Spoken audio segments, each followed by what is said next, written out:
Hello नमस्ते सन्चै हुनुहुन्छ। आज म तपाईहरुलाई मिठो दालको रेसिपी कसरी बनाइन्छ भनेर लिएर आएको छु। त्यसमा मैले मुङ दाल, मसुर र चनाको दाललाई चाहिँ मिक्स गरेर बनाउन खोजिरहेको छु।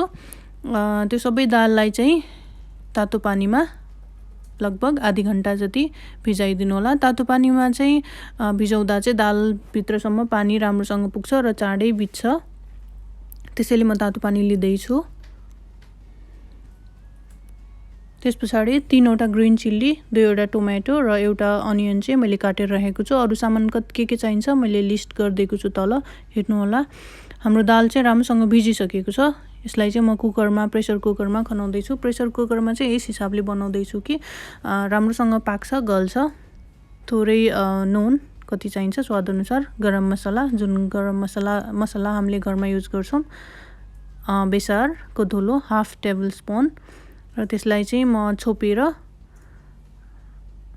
अराउन्ड 8 सिटी जति लगाइदिन्छु। पानी चाहिँ प्रशस्त मात्रामा हाल्नु होला। अराउन्ड लाइक पानी चाहिँ 3 गुना जुन दाल छ त्यसको 3 गुना चाहिँ हाल्नु होला। मैले यता साइडमा प्यान लिए, त्यसमा चाहिँ मैले घिउ, शुद्ध घिउ हाले। यसको सट्टा चाहिँ बटर पनि हाल्न सक्नुहुनेछ। यसले स्मेल राम्रो दिन्छ, राम्रो बास्ना फैलाउँछ खानामा। यसमा मैले हाले जीरा, फेरि हाले मैले 3वटा रातो खुर्सानी पड्काउनु होला र हरियो खुर्सानी पनि हालिदिए मैले। यसलाई चाहिँ रातो हुने गरी भुट्नु होला। यसमा मैले थपे प्याजलाई पनि राम्रोसँग तेलमा फ्राई गर्नु होला।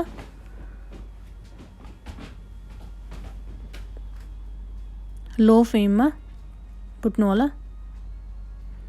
यसमा हाम्रो दाल सिटी लागेर झरिसकेको छ। सिटी म खोल्दै छु, हेर्नुस् त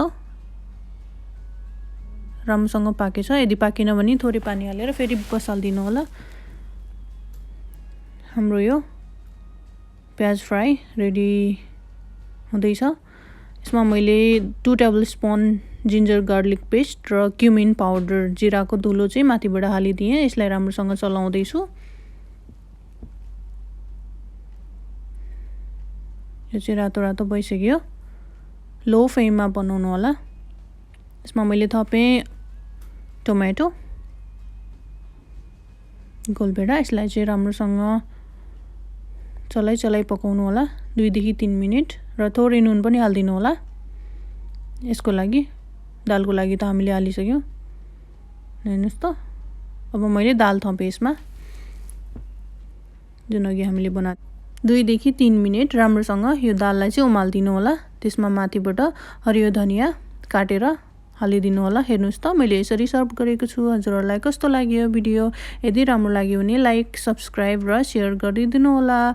र फेरि पनि म यस्तै मिठो खानेकुराको रेसिपी लिएर हजुरहरुको YouTube च्यानलमा आइराख्ने छु। मलाई फलो गरिदिनु होला। धन्यवाद।